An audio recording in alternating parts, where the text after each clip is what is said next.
السلام عليكم. انا ليا اكتر من شهر للاسف الشديد مأجل ان انا ابدا في حاجه معينه او اخد قرار في حاجه خاصه بحياتي، وللاسف لسه بادئ فيها النهارده.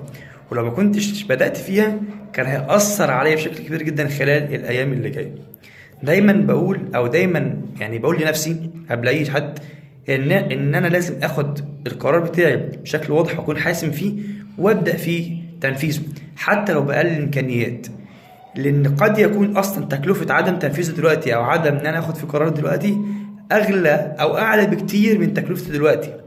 تكلفته عليا دلوقتي ممكن تكون فلوس بسيطه، او حتى شويه كسل، او حتى تكاليف اللي هي كلها معنويه، وممكن جزء بسيط منها مادي.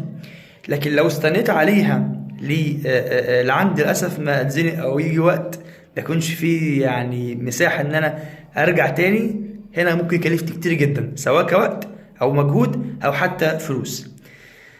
خليني اقول لكم حاجه، المحتوى اللي انا بقدمه النهارده اللي هو انا كل يوم بنزل لكم يومياتنا احنا كبزنس ديفلوبرز، وابدا اشارككم تجاربي والمهارات المفروض نتعلمها، واشارككم ايه اللي حصل في يومي. انا كنت مأجل المحتوى ده لفتره طويله جدا. بالفعل كنت بدات فيه من شهر 7 اللي فات. كنت بالفعل بدات ان انا انزل فيديوهات على يوتيوب. كان الموضوع مرهق جدا في التصوير وفي المونتاج وفي كل حاجه. حصل عندي دروب ووقفت تاني. كنت لو دخلت على يوتيوب دلوقتي هتلاقوا فيه فيديوهين فعلا نازلين باسمي اسامه ابو عزم على يوتيوب، وهتلاقوا فيديوهين بس. وقتها وقفت لسبب حصل عندي دروب كده وما قدرتش ان انا اكمل. لكن فكرت مع نفسي وقلت طب انا هفضل واقف لحد امتى؟ ليه ما ابداش بامكانياتي المتاحه دلوقتي وابدا واحده واحده اطور؟ وده بالفعل خلاني ابدا المحتوى ده من غير مونتاج، من غير حتى سكريبت. اشارككم يومي، بحكي لكم قصه، بحكي لكم ايه اللي حصل في يومي بكل بساطه، بس بشكل يخليك تتعلم حاجه. مش مجرد احنا بس بندردش مع بعض، لا انا بدردش معاك لكن عشان اديك حاجه فعلا تفيدك، وبرضه انت تقول لي رايك فيها. ودايما الهدف من محتوانا ان احنا نفيد بعض. لو انت عندك راي تاني او عندك اي تعليق على كلامي تقدر تقول تناقشني فيه.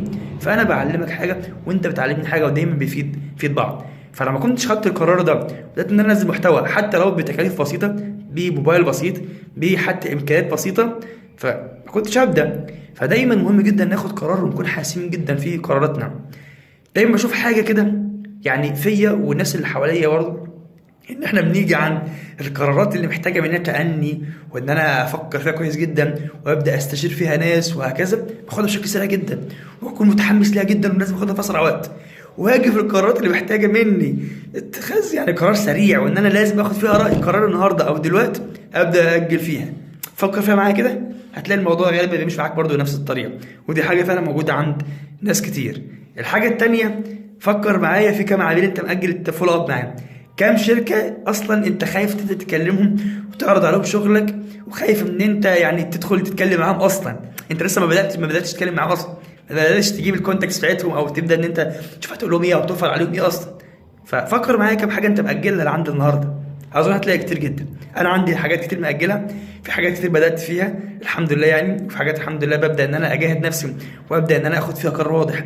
الحاجات مثلا ممكن ان انا اوقفها تماما، اخد قرار ان انا اوقف غلطه انا بكررها بشكل مستمر، اوقف ذنب انا ممكن اكون بعمله بشكل مستمر، اوقف حاجه ممكن تأثر على بيتي او العيله عندي، او ان انا اخد قرار في ان انا ابدا ان انا اتعلم مهاره جديده، او اخد قرار ان انا ابدا ان انا انمي طريقه شغلي، او ان انا ابدا ان انا اغيرها بعيدا عن النظام القديم، لا ابدا اشوف نظام جديد، اتعلم من غيري، ابدا اشوف تجارب جديده، مش بس ان انا اتعود على منطقه الراحه بتاعتي اللي اتعودت عليها، لا مهم دايما ان انا ابص على تجارب غيري وابدا اغير عندي.